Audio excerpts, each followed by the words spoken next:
Muy buenas tardes a todos, queridos amigos. Saludamos a nuestros más de 129.000 suscriptores. Ya llegamos a ese número, así que les pedimos a todos aquellos que nos quieran acompañar, que les guste la historia, que se suscriban, toquen la campanita para que les lleguen las suscripciones y así van a recibir todos nuestros programas. Hoy vamos a hablar de estos grandes exploradores españoles que son los primeros que llegaron al norte de Nueva España, o que hoy es el sur de Estados Unidos, pero fueron exploradores españoles, no fueron exploradores anglosajones, buscando el paso a Oriente. De Coronado a Oñate, buscando el paso a la China, vamos a hablar con el autor de este libro, el historiador José Antonio Crespo Francés. Vamos a la parte.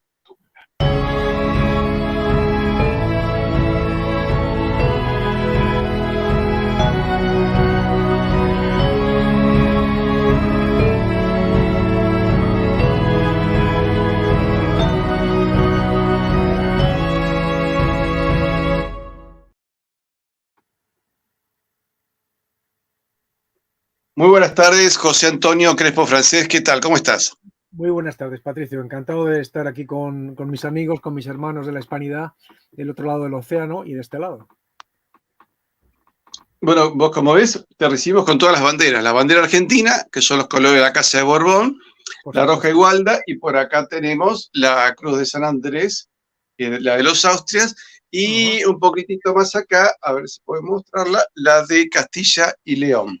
Sí, ahí está, muy bien. La Castilla y León, que fue posiblemente la primera bandera, junto con el pendón de los Reyes Católicos que llegó a América. Es decir, la nacionalidad común de los pueblos de América es la nacionalidad castellana. José, dígame. Vos sos militar y además sos escritor, investigador histórico. Sí. ¿Está bien que te definamos así? Sí, yo soy militar de carrera por vocación. Ya estoy retirado, pasé al retiro el 11 de mayo del año pasado y como pues cualquier profesional pues te apasiona tu carrera. Y entonces, bueno, yo tengo muy claro que un militar profesional se diferencia de un mercenario en ese cuidado, amor, respeto por la historia y los valores que emanan de ella. Y por eso, pues siempre ha sido mi ilusión el tratar, el estudiar la historia, y pues hace unos años pues me doctoré en Artes y Humanidades y continué mis investigaciones estudiando y tratando sobre todo... ¿En qué arma estabas de las Fuerzas Armadas? Soy de infantería, soy coronel de infantería en estado ya de retiro. La reina de las batallas, como le dicen. Sí. Vamos a nuestro personaje, Juan de Oñate. Sí. Juan de Oñate y Salazar, conquistador y gobernador de Nuevo México que vivió entre 1549 y 1626. Sí. Y hoy una figura controvertida por la leyenda negra. Contanos, ¿quién es este personaje español? Pues es un conquistador, un adelantado que llevó una vida al contrario que el resto de los adelantados y conquistadores, puesto que él nace en América, es ya criollo, su padre es uno de los 4 fundadores de Zacatecas y que pues emprende, se propone el llegar y crear un nuevo México al norte del Río Grande.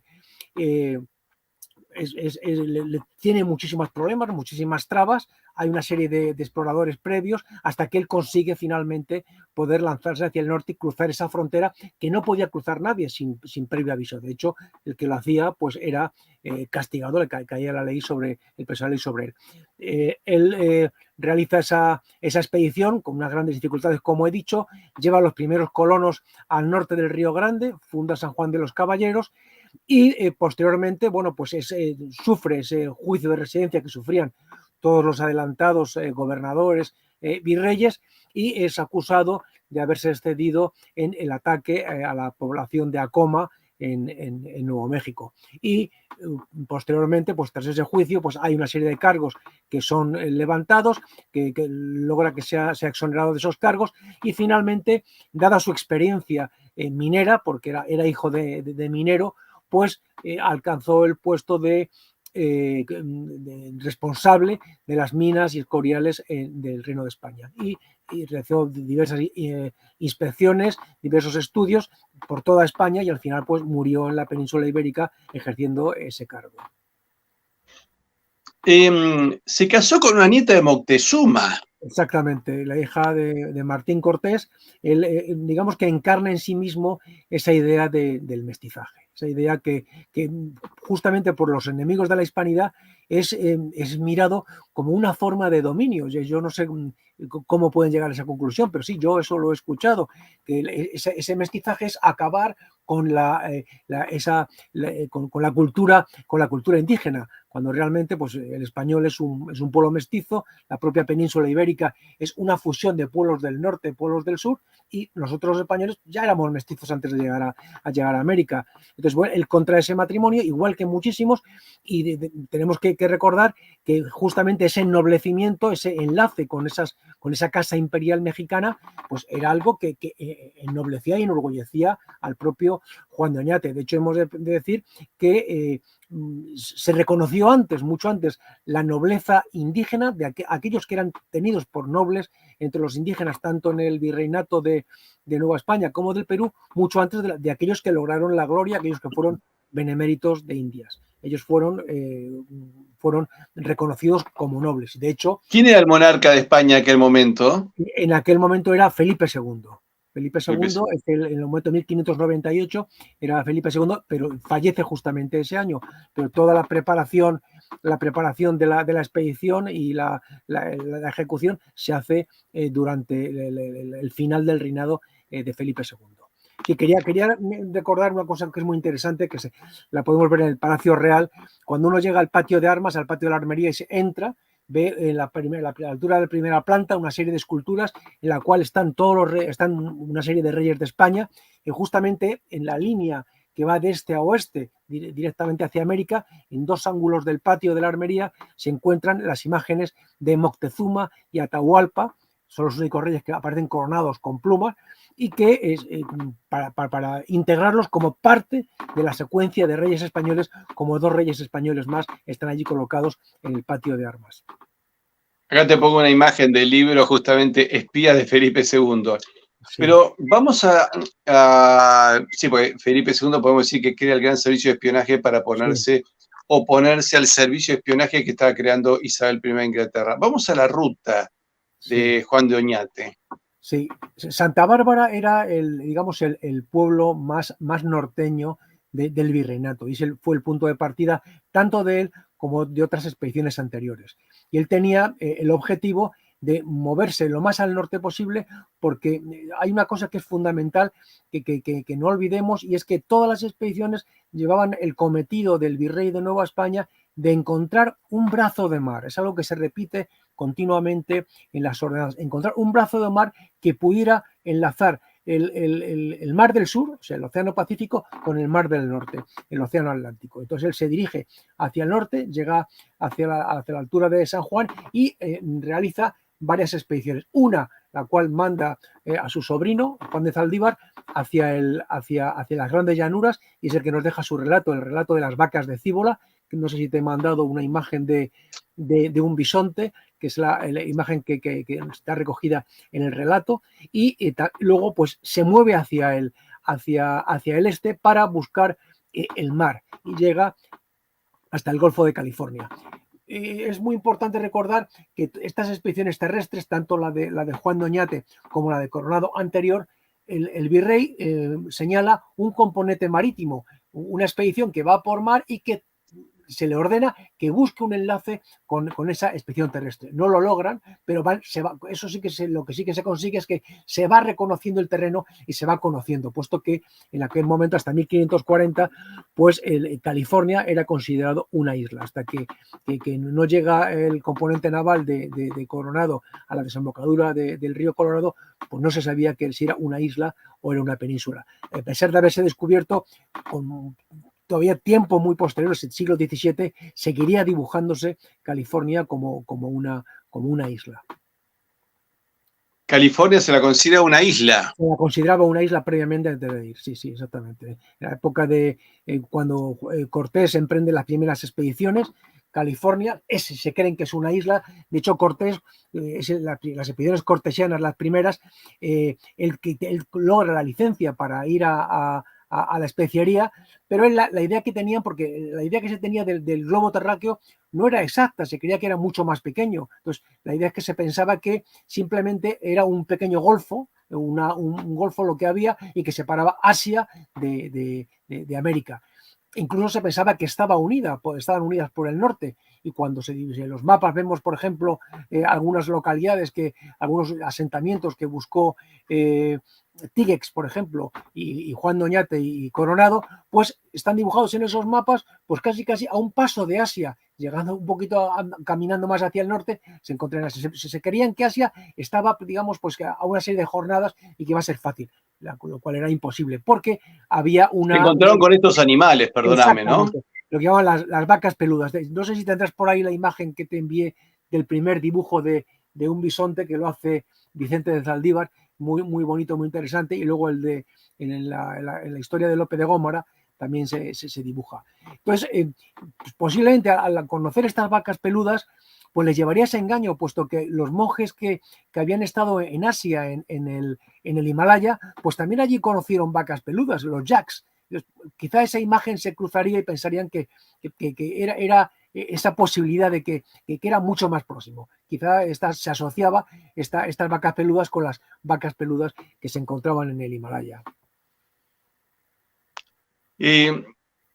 Una vez que tienen definidas esas rutas, sí, ¿cierto? Una me decís hacia las grandes estepas, sí. ¿y las otras ¿hacia dónde iban?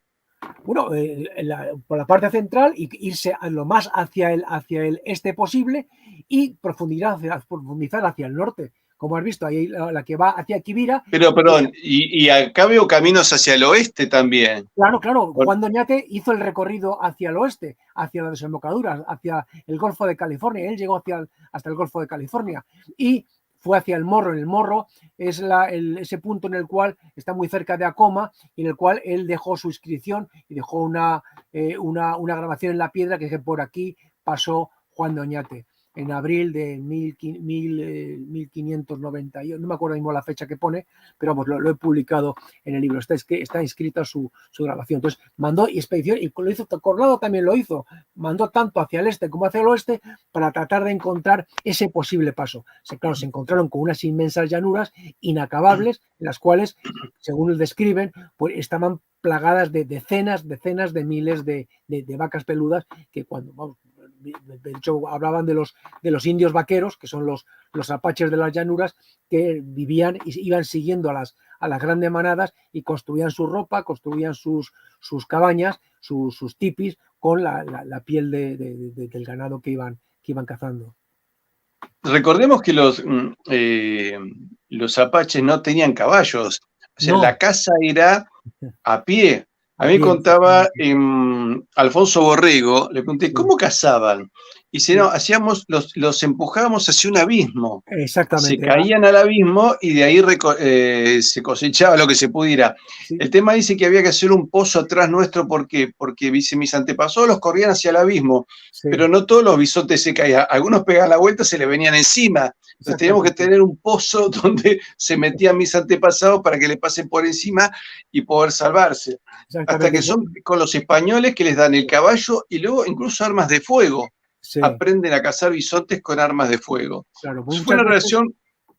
Muchas veces creemos que cuando vemos la imagen del caballo, la imagen del indígena a caballo, se asocia como una forma natural, como si eso ya estaba allí.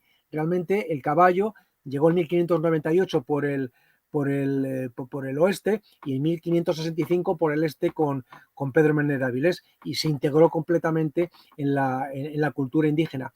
El caso es que los españoles tenían la costumbre de las yeguas que estaban preñadas, se las dejaba en libertad. Entonces, como eran unas llanuras tan grandes, cuando había una tormenta, pues era complicado poder reunir al ganado otra vez. Por eso se dispersaron muchísimos caballos, y esos caballos, pues se formaron esas inmensas manadas de caballos salvajes. Algunos lo tuvieron los indígenas mediante la caza de sus animales salvajes, otros mediante intercambio, y otros mediante ataque a los asentamientos españoles, que iban orientados a buscar caballos y también a buscar ganado, porque era mucho más cómodo coger el ganado que tenían estabulados los españoles en las haciendas que ir a cazar bisontes. De hecho, cuando había gran necesidad, hubo grandes época de grandes sequías, de hambruna, pues era mucho más cómodo ir a atacar y coger ganado estabulado que ir a cazar bisontes. Y lo que sí has comentado sobre la caza, son inmensas llanuras, pero realmente hay a veces que hay unas pequeñas depresiones, y en esas pequeñas depresiones se encontraban, a veces se cuentan en los relatos, que se encontraban pues decenas, cientos de cadáveres de bisontes, porque eran en esas formas, en esos lugares se formaban grandes barrizales, y en esas estampidas se quedaban anclados y morían por aplastamiento pues de miles de animales. Normalmente hacían unos fuegos en forma de cuña y los canalizaban en esa dirección. Y como tú has dicho, pues siempre se corría el peligro de que se asustaran y rápidamente dieran la vuelta, y entonces venía la muerte. Escúchame, José, uno de los primeros mapas de navegación fue el de Juan de la Cosa. Sí, sí. Mira, ese mapa tan interesante, como ves, justamente está hecho antes del Cuarto Viaje, y en la parte central, en la parte izquierda, que está pintada de verde, se ve un San Cristóbal. Ese San Cristóbal es un mensaje críptico de Cristóbal Colón, su patrono, porque él estaba seguro de que en esa parte central era donde iba a encontrar el camino hacia Asia. El camino hacia Asia, que por supuesto no estaba ahí. Y que yo en el libro explico, complemento este mapa con otro mapa, que es otro mapa que se hizo para el rey de Portugal, en el cual pues se bloqueaba el paso tanto por el norte como por el sur a los españoles.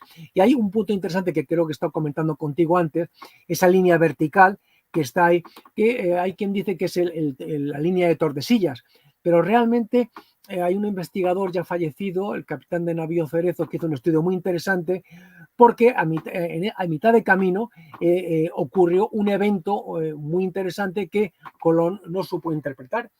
Si estamos en Europa, el norte magnético no pilla exactamente, geográficamente hacia el norte, sino que está ligeramente hacia la izquierda, ligeramente hacia el este, y ese ángulo se llama declinación. Entonces, ahí está. Acá en este mapa se ve más claro el meridiano. Ese es el extremo del Brasil, y la isla de Fernando de Noroña, que se ve ahí a la derecha. Bueno, pues justamente esa línea marca el momento en el cual la brújula se puso directamente hacia el norte. El norte magnético, que está aproximadamente entre Groenlandia y el norte de Canadá. Y a partir de ese momento, la declinación, esa diferencia entre el norte geográfico y el norte magnético, se coloca en dirección, en declinación este. Por lo cual eso justificaría esa forma inclinada que tiene la costa de Norteamérica, que apunta hacia el norte, pero apunta hacia el norte magnético. Si estuviera bien dibujado, estaría más vertical, pero claro, es por la interpretación del norte magnético. Acá nos dice un amigo que el Cañón del Colorado se llama así porque fue Coronado quien lo descubrió. No, ¿Hay relación? El cañón del Colorado no es de Coronado, es del Cañón del Colorado, porque el río lleva una gran cantidad de aluvión de tierra roja, y de ahí viene su nombre. También se le llamó río Tizón, porque tiene ese color encendido de la arena roja que arrastra. Pero es río Colorado por el color de la arena, tipo arcillosa, con mucho hierro, que arrastra el río. ¿Qué te iba a decir? Acá, también, bueno, recordemos que Estados Unidos lleva su nombre por un español, ¿no es cierto? Que le puso el nombre de Estados Unidos, se lo puso justamente un español. ¿Cómo, perdón? Sino que hay que recordar tanto a Unzaga y a Mézaga como a Gálvez. Son dos claro, Luis de Unzaga y Bernardo de Gálvez, que son los verdaderos constructores de Estados Unidos. Acá nos recuerdan que el que determinó que California es una península y no una isla fue obra del jesuita Eusebio Francisco Quino, famoso por haber fundado misiones en Sonora, México. Sí, pero antes que él, los navegantes que iban con Coronado ya llegaron a la desembocadura del río Colorado, y le pusieron Nuestra Señora de la Guía, y ya se dieron cuenta que no se podía llegar más al norte.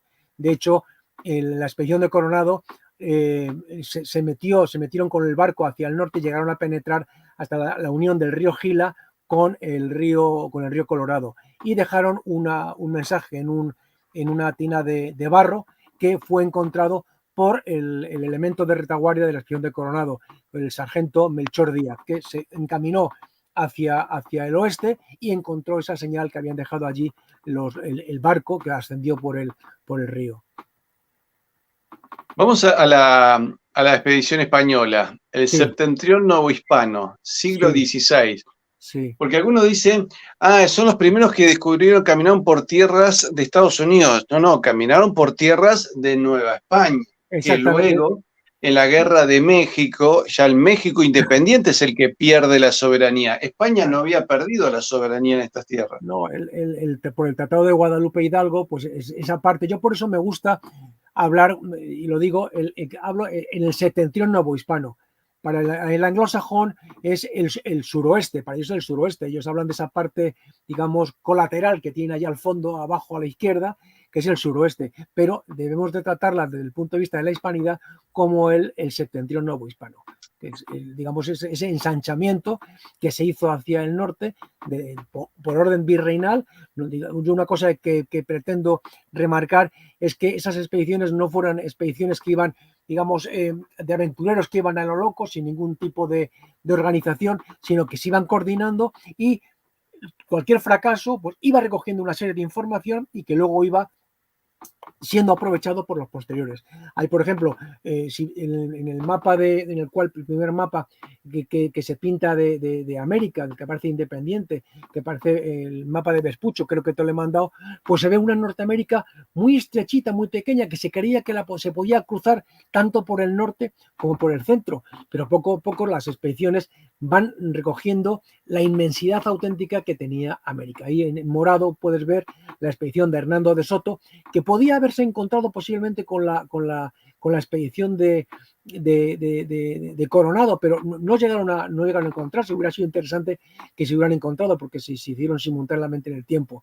Y pues se fueron haciendo expediciones, y gente de que participaba en una se acometía y participaba en la siguiente. Por ejemplo, el teniente de capitán general que iba con Coronado, que era Tristán de Luna y Arellano, pues él fue el que se prestó voluntario para poder dirigirse hacia la zona de Florida, y de hecho pues intentó el asentamiento en la desembocadura de Santa María Filipina, la desembocadura del río Mississippi. Dime. No, José, todo esto fue hispano hasta sí. 1848. Fue responsabilidad de los nuevos estados. Sí, acá tenemos, este es la ruta de Soto. De Soto, Hernando de Soto, sí, es toda una odisea. La primera Navidad celebrada en Norteamérica la celebró Hernando de Soto, y este es todo el itinerario que está recogido. Hemos de decir que los primeros relatos sobre las tierras, las tribus, las gentes, las costumbres de los Estados Unidos están escritos en español. Hay 2 o 3 memoriales escritos por el gestor económico de la expedición, hay varios, y entonces escribieron el relato, y tenemos una información riquísima que nos sirve para conocer el terreno, las costumbres, cómo cazaban, cómo vivían. Puedes ver ahí en el momento en el cual fallece Hernando de Soto, y que es enterrado en el río Mississippi, y su teniente Moscoso trata de moverse hacia el oeste, desiste, y finalmente pues construyen unas embarcaciones, bajan por el río Mississippi y van costeando hasta llegar a la zona de Tampico, y a partir de ahí ya pues se dirigen hacia la Ciudad de México para dar novedades de la expedición. Y mucha gente que participa en esta expedición se enrolan en la siguiente, en la otra, y van ofreciendo información que sirve para que al final, tanto por el este, Pedro Menéndez de Avilés logra el éxito, como por el centro del continente, Juan Doñate alcanza el final asentamiento en Nuevo México. Ahora, de Soto ha pegado una vuelta terrible, porque estamos viendo Florida. Sí, llega hasta Tennessee, y luego pues recorre pues todo Alabama, Mississippi, Arkansas. Es muy interesante, visita lugares donde los nativos de diferentes tribus enemigas el relato es interesantísimo, viven en paz porque son zonas de surgencias de agua caliente, entonces cuando viene el invierno, pues ahí conviven todos, amigos y enemigos, y hacen un poco de paz porque van a esas aguas curativas y conviven. Luego ya llega la época de la guerra, la primavera, verano, cada uno se va a su tribu y reanuda las hostilidades, pero son cosas muy curiosas. Esta expedición llevaba gran cantidad de ganado de cerdos que quedaron muchos en libertad, y en esa zona, en Alabama, Mississippi, pues hay muchos cerdos salvajes que son descendientes de la expedición, de los supervivientes de la expedición de Hernando de Soto. Ahora veo que acá sí, Carolina del Sur, Carolina del Norte, sí.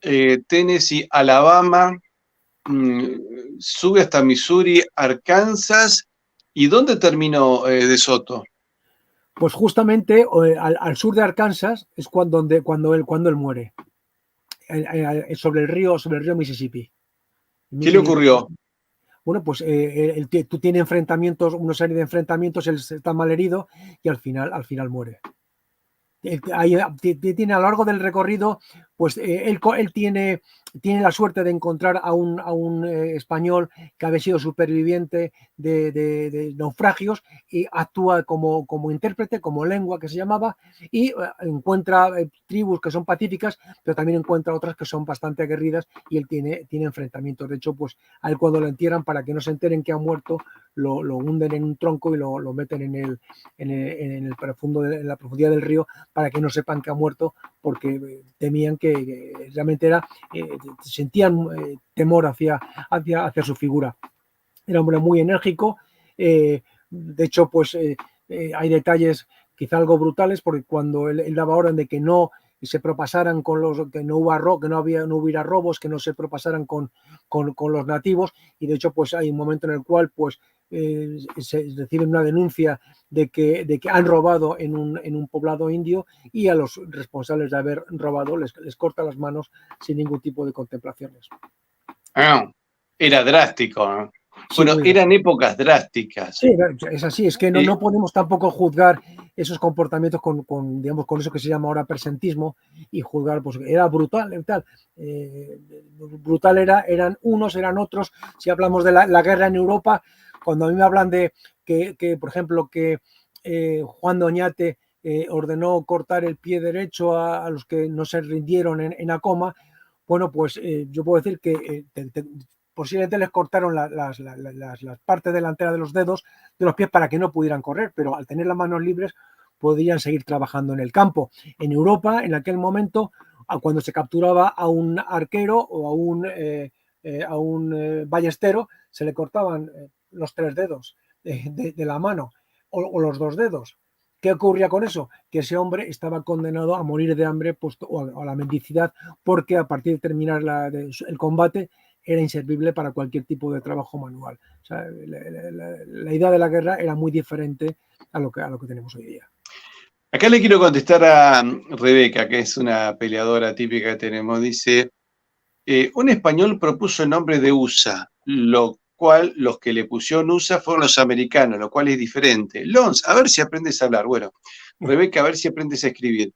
Luis de Unzaga le propone concretamente al oficial de enlace de Washington que el nombre debería ser The United States.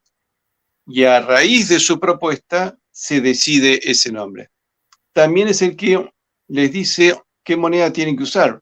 Y por eso arrancan con el Spanish Millet Dollar, sí, que está basado en el real de A8. Sí, también les dice cuál es su frontera, sí, que es el Mississippi. Sí.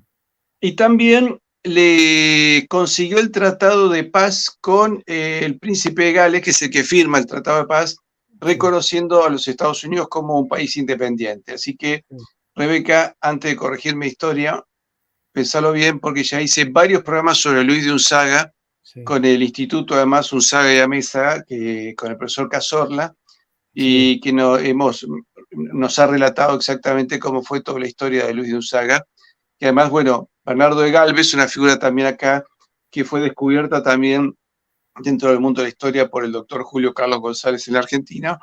Son los dos personajes que le permiten a George Washington realmente conseguir la independencia de los Estados Unidos. Pero veamos, José, hay, siempre hay, aparece alguna leyenda negrista que quiere hay hacer un algún hombre, tipo de, hay un de hombre corrección.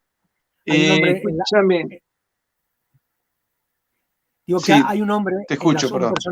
hay un personaje en la sombra que es Juan de Miralles Traillón, amigo íntimo de George Washington, que bajo digamos el trabajo encubierto de ser comerciante, fue un espía que se movía entre Cuba y Filadelfia y daba información completa de los movimientos de los ingleses. Murió en casa de George Washington, en brazos de su esposa, y este hombre pues también es un hombre que como su condición de espía, digamos que fue el primer espía que actuó a favor de los Estados Unidos y fue el primer extranjero que recibió honores militares cuando falleció.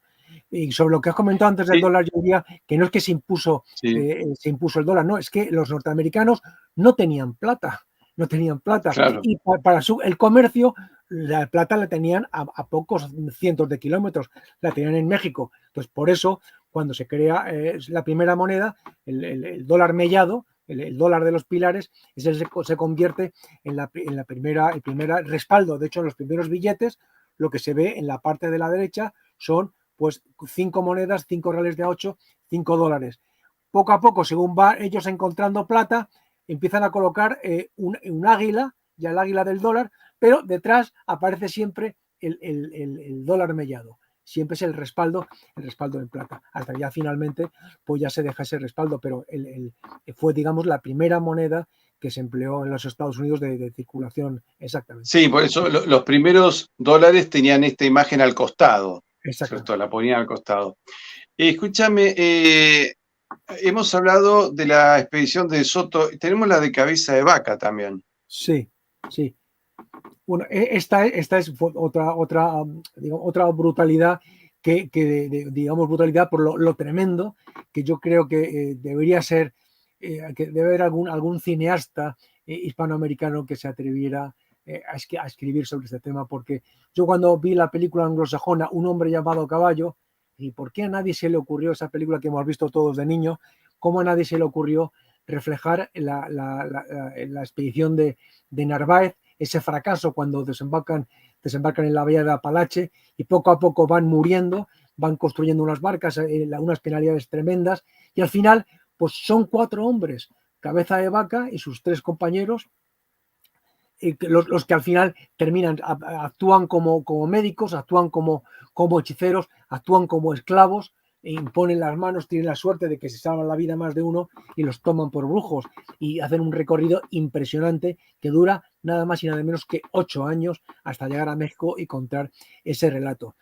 Pero hacen la primera cirugía en América, ¿no? Exactamente. Y bueno, no solamente eso, si es que, como hablando de ese reto a cualquier cineasta, es que este recorrido se complementa, como tú bien sabes, con el que hace en América del Sur cuando él decide mandar el barco cuando llegue a Santa Fe y que entre por el río y él decide ir andando y llega caminando hasta el Paraguanazú, desciende y llega caminando. Esas 2 expediciones yo creo que son dignas de llevarlas al cine, porque creo que es una de las grandes aventuras reales que son un ejemplo de fuerza, de tesón y de inasequibilidad al desaliento. Acá una pregunta, ¿dónde hacían base ellos? ¿En lo que hoy es Cuba? Sí, claro, ese es el punto de partida, Cuba y Santo Domingo. Fundamentalmente Santo Domingo era el punto de partida. Y de ahí pues empezaban a hacer los tiranos hacia el norte. Inicialmente se pensaba que Florida era una isla, aunque en los mapas portugueses, por eso se piensa que hubo expediciones secretas portuguesas, ya no se dibujaba como una isla, sino como una península. Fueron las expediciones españolas de Miruelo, de esos pilotos Miruelo, Antón de Alaminos y sobre todo Álvarez de Pineda en 1519, que dibujaría todo el interior de la costa del Golfo de México, y ya se deduciría que no había ningún posible paso interoceánico, que el Golfo de México era un golfo completamente cerrado. A pesar de eso, desde después de 1519 hasta 1520 y tantos todavía se seguiría hablando de un estrecho dudoso. Se pensaba que sí, que podía haber un estrecho hacia la zona de Panamá. Sí, mandaron muchas expediciones, pero se encontraron que como mucho se estudió la posible navegabilidad por el río Chagres, a empezar a hacer, pero claro, era una selva impenetrable y no se pensó. Lo que sí se trató es de buscar, se llegó a pensar en construir un paso, y se llegó hacia la zona del lago Nicaragua, que hubiera sido la zona mucho más fácil de hacer que por Panamá, y eso se hizo el estudio, que está reflejado en algunos textos, que a través del lago Nicaragua, el lago Managua, puede haber cruzado. Lo que ocurre es que también no había la ingeniería para hacer ese paso, y también se barajaron ciertos miedos teológicos, que si se unían los dos mares quizás se iba a generar un desequilibrio y bueno, se iba a sufrir el castigo divino. Bueno, el mapa, perdón, tenemos Sí. el canal de Panamá que al final se terminó haciendo por 1902, Sí. pero la idea de hacer un canal por Nicaragua todavía ronda las ideas de muchos. Sí, Incluso hay una propuesta del gobierno chino para hacer un canal ahí. Claro, Dicen que habría alguna condición, aunque Nicaragua es mucho más ancha, ¿no? sí. Pero habría una serie de condiciones por medio de los ríos. Contanos un poco qué eran los presidios. Sí, muchas veces cuando se habla de presidio se piensa que era una cárcel. No, es el sistema, hay un trinomio de expansión, que es el presidio, el pueblo y la misión. Son los tres elementos fundamentales. Si vemos ahí se ve en verde las dos principales cadenas montañosas por las que podían entrar tanto los pueblos nómadas como los franceses, que estaban más al norte, que estuvieron más al norte con posterioridad. Entonces, el presidio era digamos, un asentamiento militar en el que había una pequeña guarnición que sumaba como mucho, pues a lo mejor de 30 a 40 hombres.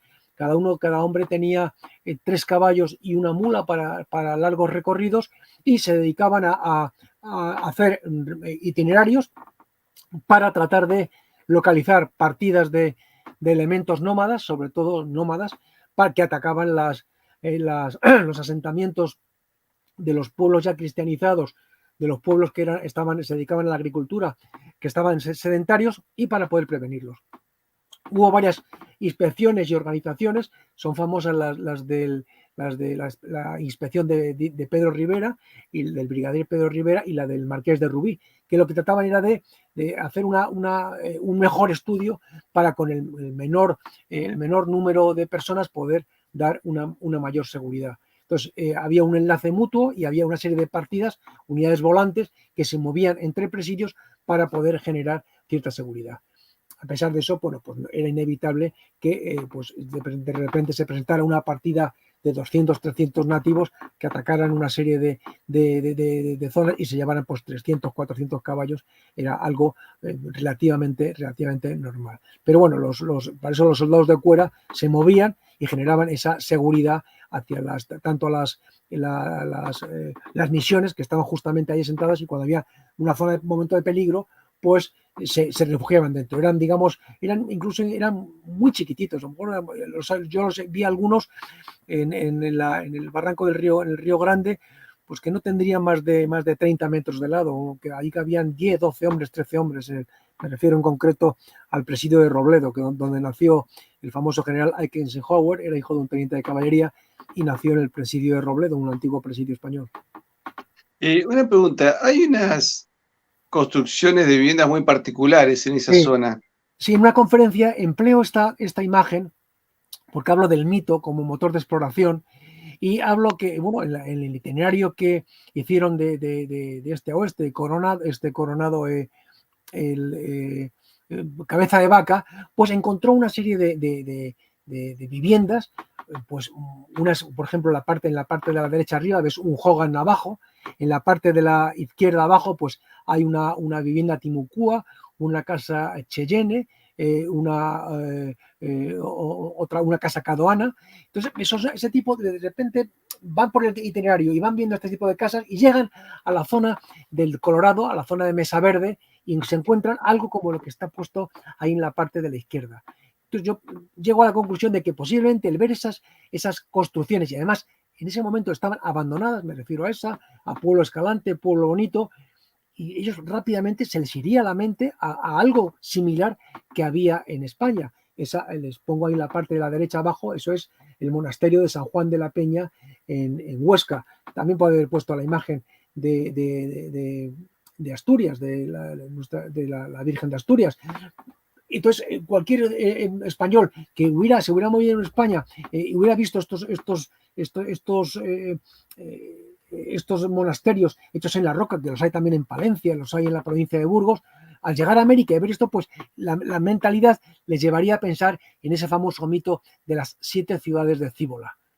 Ese mito que rondaba, que en un principio fue dibujado en el Caribe y cuando no se encontró, ese mito que habla de que en la invasión islámica 7 obispos se fueron de Extremadura, se fueron a Lisboa, se embarcaron y se fueron hacia el Atlántico y que llegarían a América. Entonces el mito perduró y al ver estas ciudades, pues lógicamente dirá, pues estas pueden ser las ciudades de Cíbola. Y por eso cuando llega Cabeza de Vaca y cuenta todo lo que ha visto, pues rápidamente Fray Marcos de Niza se va hacia el norte, un fraile bastante imaginativo, y en su relato hacia el norte, que se va con el negro, el sirviente estebanico que muere con él, pues regresa rápidamente a México y dice, yo he visto esas 7 ciudades, y habla de una ciudad más rica incluso que la Ciudad de México. Y rápidamente el virrey toma la determinación de mandar la expedición de Coronado hacia el norte a buscar esas 7 ciudades. Ese es el porqué de esta imagen. Por supuesto, Coronado no encontró pueblos muy pobres y tuvo la precaución de coger a Fray Marcos y mandarlo a retaguardia, porque si no habría muerto a manos de sus propios soldados por haber mentido y haberse inventado la fábula de que había encontrado esa ciudad grandiosa de las 7 ciudades de Cíbola.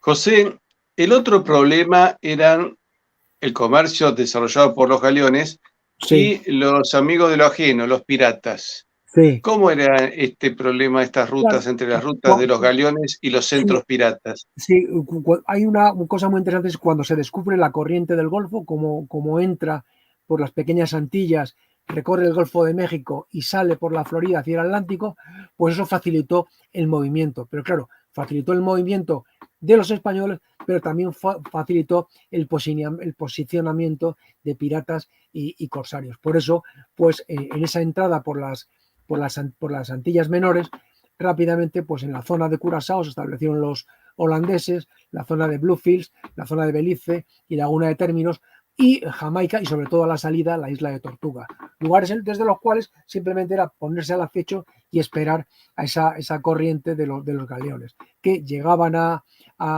América, llegaban a Veracruz, y luego en Portobelo se reunía el comercio que había venido atravesando Panamá desde Perú, se concentraba en La Habana y ya partía hacia el Atlántico. Entonces, había que controlar perfectamente la Florida, porque si no se controlaba la Florida, la salida del comercio iba a sufrir el bloqueo por los enemigos.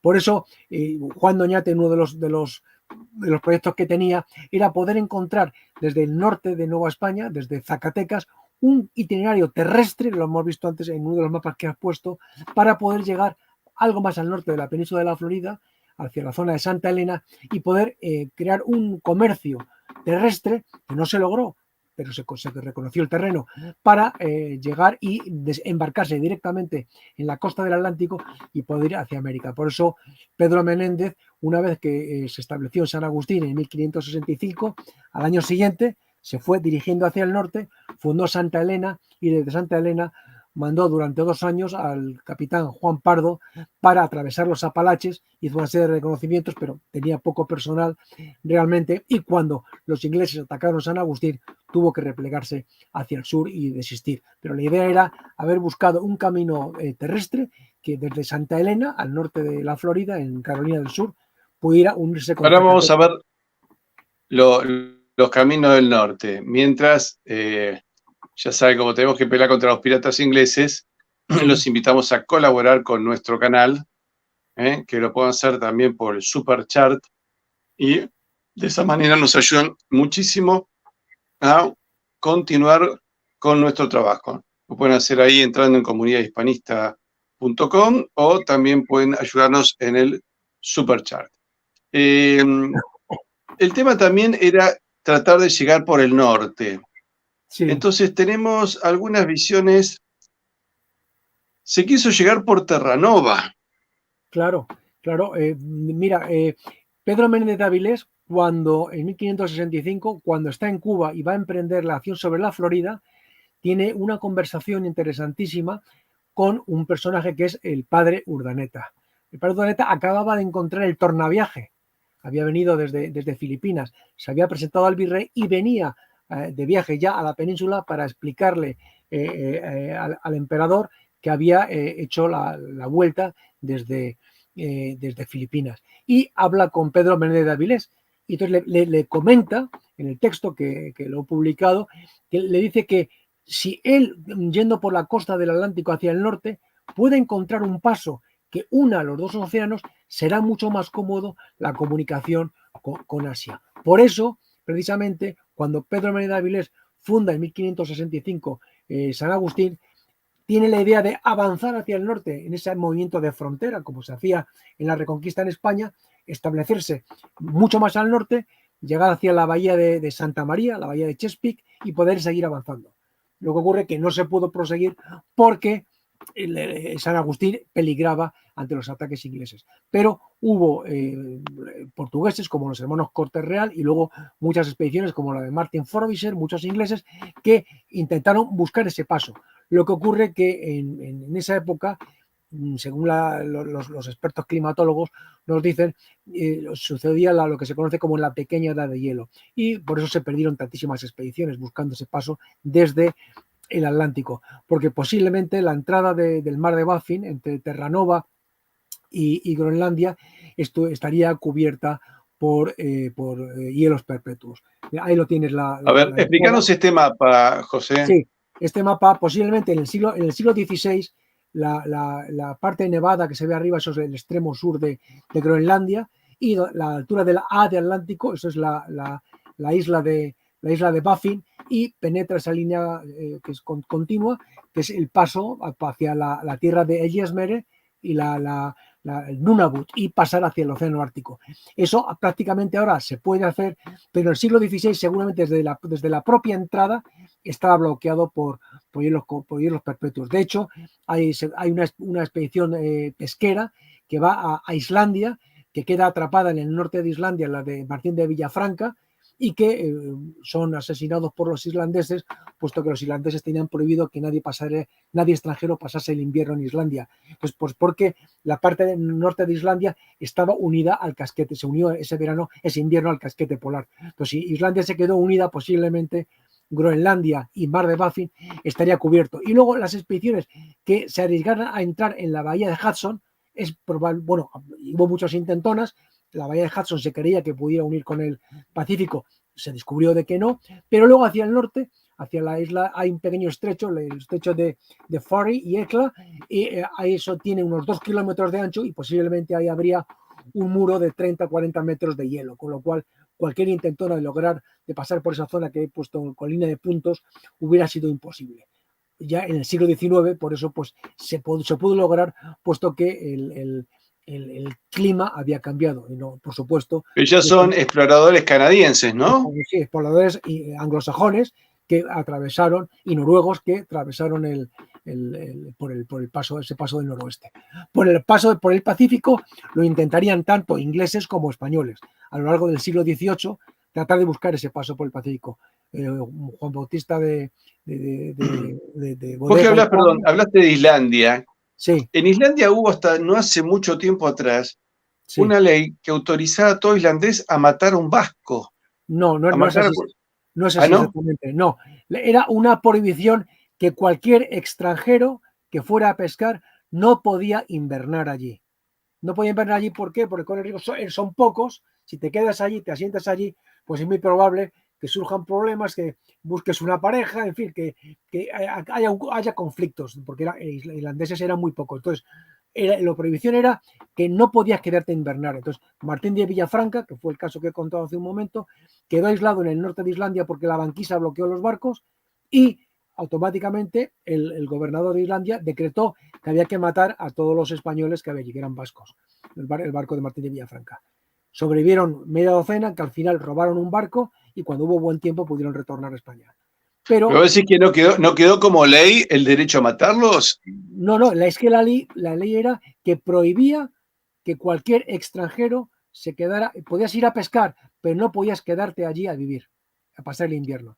Tenías que tener la precaución. Y si te agarraba mal tiempo, te tenías que ir igual. Exactamente, tenías que irte, porque como te quedaras allí, tenías firmada la sentencia de muerte. Nadie, fuera español, fuera inglés, nadie podía quedarse allí a pasar el invierno. Menos mal que cambiaron un poco los islandeses, ahora son un poco más educados. Sí. ¿Qué es este mapa del septentrión? Si te fijas, este ya es un mapa ya de la Ilustración, y es el mapa que durante el siglo XVIII incita a buscar ese paso. Si te fijas, deja ahí en elipsis los puntos por los cuales se puede pasar, y he puesto ahí en aumentado ese punto donde pone Estrecho de Anián, el Estrecho de Anián del cual habla Marco Polo, se pone que está como hubiera habitado, y entonces lo que se dice que hay que ir y hay que ocuparlo, porque si lo ocupa otra potencia va a bloquear el comercio. Por eso durante el siglo XVIII, 1740, 1875, 1685, se mandan todas esas expediciones hacia Alaska para intentar encontrar ese posible paso. Si te fijas ahí, había pasado mucho tiempo desde el año 1540 que se descubre que Península es California es una península, y ahí está dibujada como una isla. Si te fijas en la parte norte, que yo hice un estudio sobre este mapa y otros parecidos, se ve como una península en forma cuadrada. Te fijas ahí en la parte, ahí escrito, pone a cubeta, a cubeta, una cosa muy curiosa, y es, yo lo que he llegado a la conclusión de que se está refiriendo a un triclinio, que es donde hay un personaje romano que se suicida y se abre el pecho para derramar sus vísceras sobre el suelo, Catón, y entonces digamos que se inventa un mito para mostrar que esa parte interior de California es la de color rojo, porque es la desembocadura del río Colorado. Para inventar eso, pues se inventa pues que ahí estaba, es digamos, llamar la cama de Catón, en la cual se abrió las vísceras para que cayeran y teñieran el suelo de rojo. Entonces, esa es la deducción que yo hago de ese nombre que le ponen esos mapas, que pone Acubitio de Cato, o el acomodo de Catón, esa cama en la cual Catón se suicidó. Es un mito inventado para poder reflejar el color rojo del río. Bueno, pues ahí ves que ese posible paso está dibujado, es como un reto al aventurero para que se pudiera llegar desde el Océano Pacífico hacia el Océano Atlántico. Pero esto sería por la península de Labrador o península de Terranova, ¿no? Claro, tanto por Terranova, tanto lo que hoy es Canadá. Lo que hoy es Canadá, claro. Para atravesar, si te fijas, da la intuición de que la bahía de Hudson se podría atravesar, se queda ahí como un poco difuso y se pasa hacia donde está ese hombre trabajando el campo, que se le llama el estrecho de Anián, que le separa de Asia. De todos sus esfuerzos se logró consolidar este imperio español. Sí, hispánico. Volvamos un poco. Hispánico, sí. Porque estamos hablando de Portugal también. Claro. Escúchame, vamos ahora a la figura de Juan de Oñate. Sí. Esta es la placa de su monumento. Sí. Tiene varios monumentos Juan de Oñate a lo largo del Camino Real de tierra adentro, tanto en tierra mexicana como en tierra norteamericana. Como sabes, con esta locura de atacar todo lo español, pues, y todo lo hispánico, pues se ha llegado a retirar la estatua de Juan de Oñate en el pueblo de Alcalde. Creo que tenías por ahí la imagen. Incluso hay una estatua impresionante que hizo un magnífico escultor norteamericano, John Hauser, un anglosajón pero enamorado de la historia de España, que construyó, tuve la oportunidad de conocerle y ayudarle digamos, a la preparación de cómo era el ropaje, el casco, la borgoñota de Juan de Oñate. Le conocí cuando estaba trabajando sobre el tema, y entonces este hizo una escultura que se iba a llamar Juan de Oñate, pero realmente, si te fijas, está escrito ahí, él hizo 12 monumentos de esos 12 travelers. La escultura dedicada a Juan de Oñate le pusieron de Equestrian, el jinete, porque una serie de movimientos se opusieron a que apareciera el nombre de Juan de Oñate. Es lamentable, pero así es. Ahora, su figura la han decidido remover. Acá tenemos una escultura fantástica, y a algún imbécil de la política se le ocurrió que había que sacar su monumento. Esa es la que estaba en el pueblo de Alcalde, en Nuevo México. Esto es en Estados Unidos, ¿no? En Estados Unidos, sí, esto es Estados Unidos.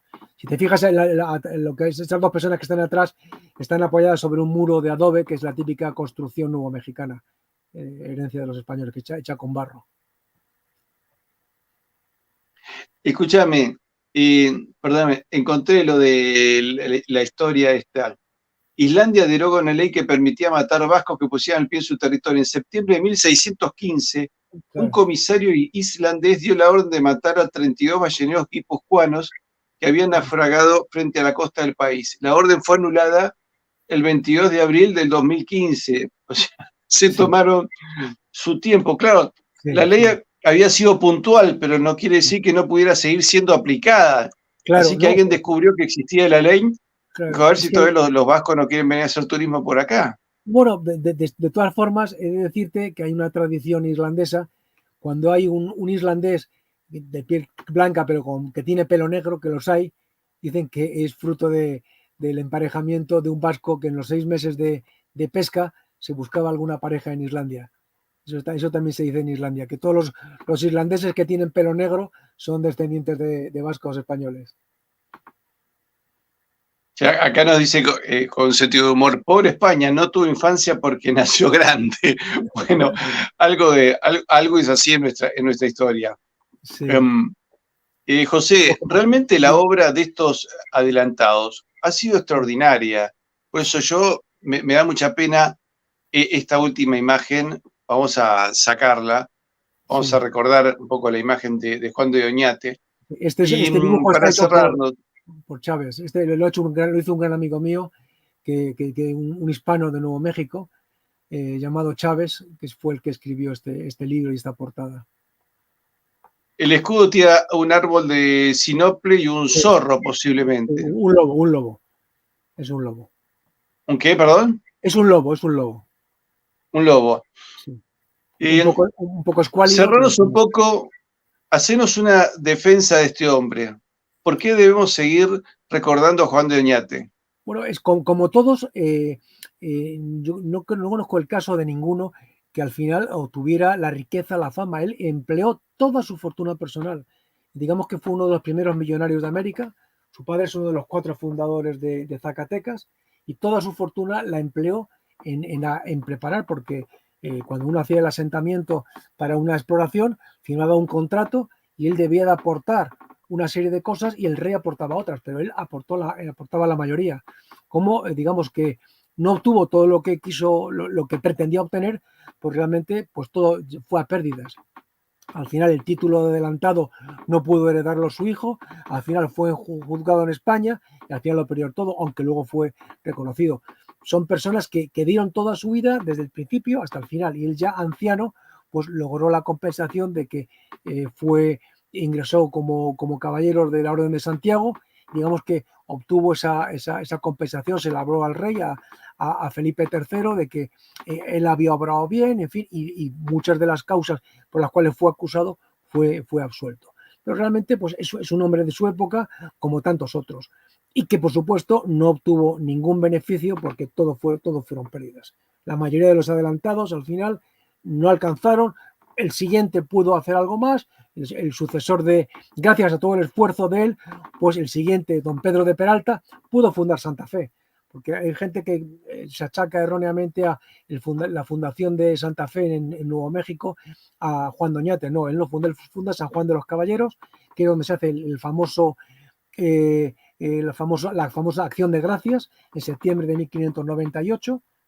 Y en la otra parte, en septiembre de 1565, la hace Pedro Menéndez de Avilés, mucho antes del 1620 de los peregrinos. Son los primeros acciones de gracias en territorio norteamericano. La acción de gracias es de origen español, no es de origen anglosajón, puesto que era la primera orden que se recibía, de que al llegar al sitio había que dar gracias a Dios. Se hacía la fundación, el padre comisario tomaba, participaba en la toma de posesión, se celebraba una misa y se invitaba a los nativos de la zona que habían ayudado.